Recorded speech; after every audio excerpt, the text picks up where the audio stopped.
La Voix de l'Espérance, une émission qui vous apporte paix, joie, confiance et espérance.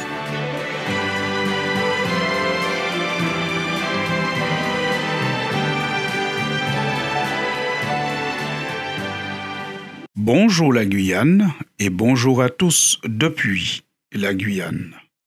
Nous voulons vous remercier, chers auditeurs de la Voix de l'Espérance, pour votre fidélité et vos réactions à nos chroniques. Je vous rappelle que vous pouvez aussi communiquer avec nous par email à l'adresse suivante voixespérance973@gmail.com. Le tout attaché. Dans cette nouvelle chronique, nous voulons poser la question de savoir si la crise sera perpétuelle. En effet, que ce soit en Guyane, dans l'Hexagone ou dans les autres départements d'outre-mer, l'actualité est actuellement dominée par le mot « crise ». L'actualité est dominée par le débat sur la réforme des retraites et toutes les tractations et contestations qui s'y rattachent. Même ceux qui se coupent du flux médiatique en ont entendu parler, parce qu'il est bien difficile de ne pas se rendre compte qu'il y a un problème lorsque les voies de circulation sont bloquées et que les centres d'activité économique sont inaccessibles. Tout le monde sait qu'il y a un problème. Tout le monde sait qu'il y a une contestation, qu'il y a des manifestations. Selon les sondages, la majorité de la population est contre cette réforme.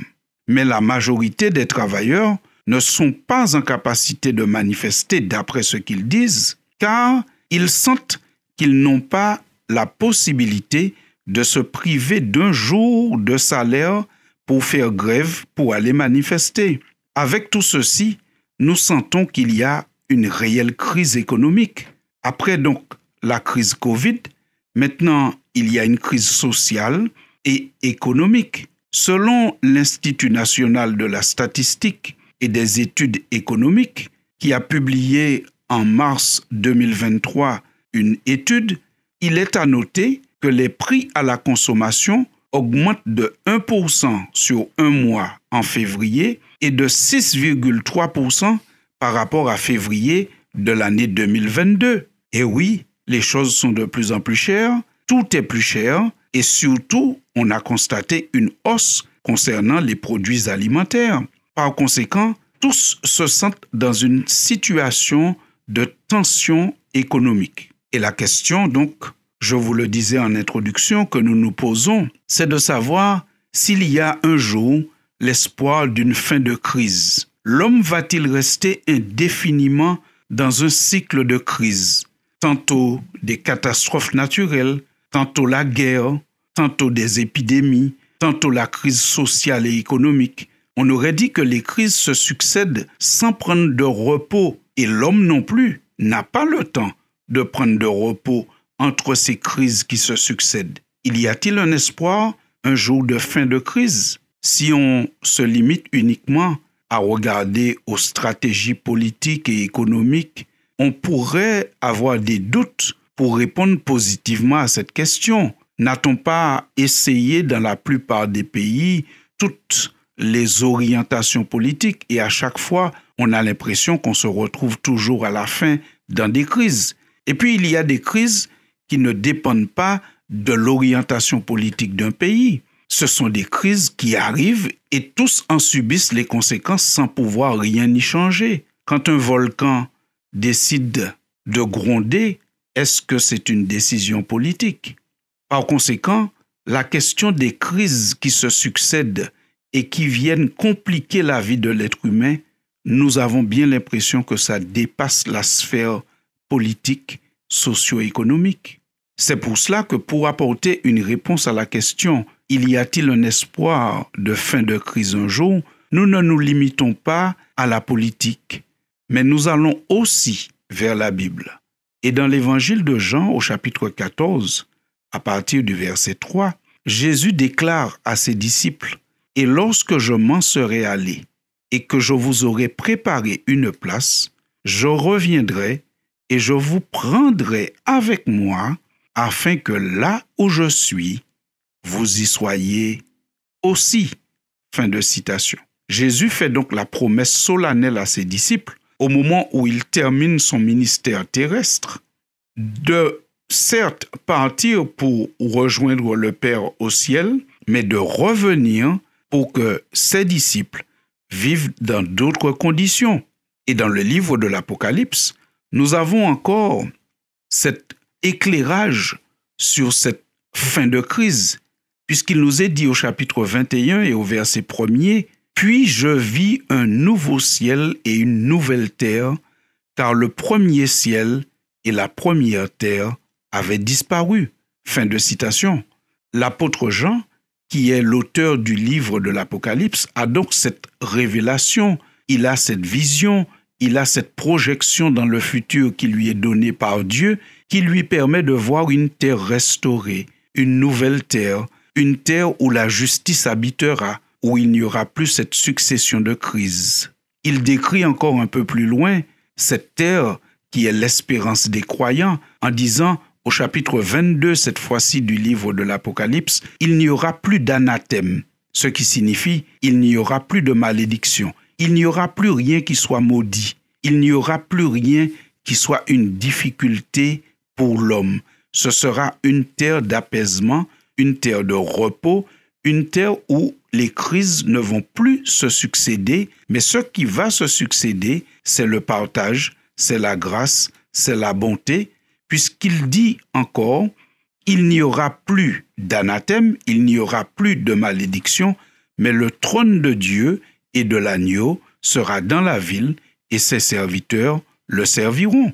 On se pose alors la question, mais comment faire pour arriver un jour sur cette nouvelle terre? Eh bien, figurez-vous que les disciples, les apôtres, ont posé cette question avant nous un jour à Jésus. C'est Thomas exactement qui lui a posé la question. Ceci nous est rapporté dans l'évangile de Jean au chapitre 14 et au verset 5, quand il nous est dit que Thomas lui dit « Seigneur, nous ne savons où tu vas et comment pouvons-nous en savoir le chemin ?» Thomas a posé la question. Il avait envie de savoir, mais quel est le chemin? Comment faire pour arriver dans cette vie, dans cette terre restaurée? Alors la réponse de Jésus, elle est aussi courte que simple. Jésus lui dit, « Je suis le chemin, la vérité et la vie. Nul ne vient au Père que par moi. » Jean 14, verset 6. Ce qui signifie que Jésus-Christ est le seul chemin pour atteindre cette terre où il y aura la fin de la crise, la fin des crises et de toutes les crises.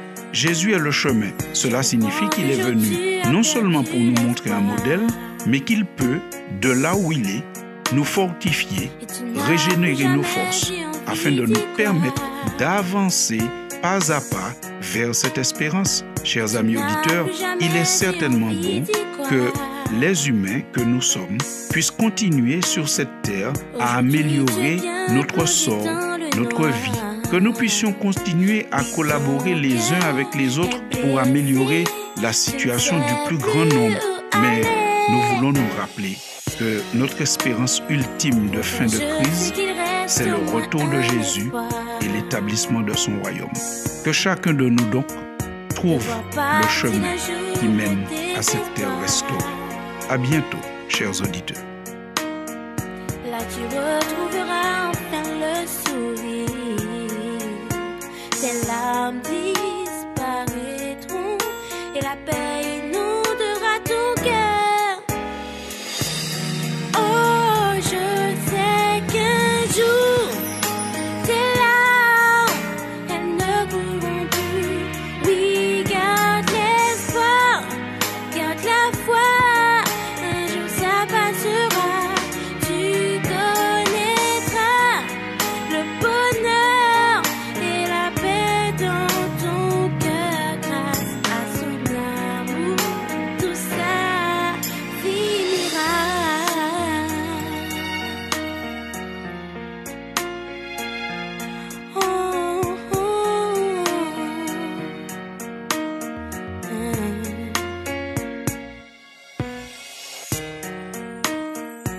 Non, tu ne dois surtout pas abandonner.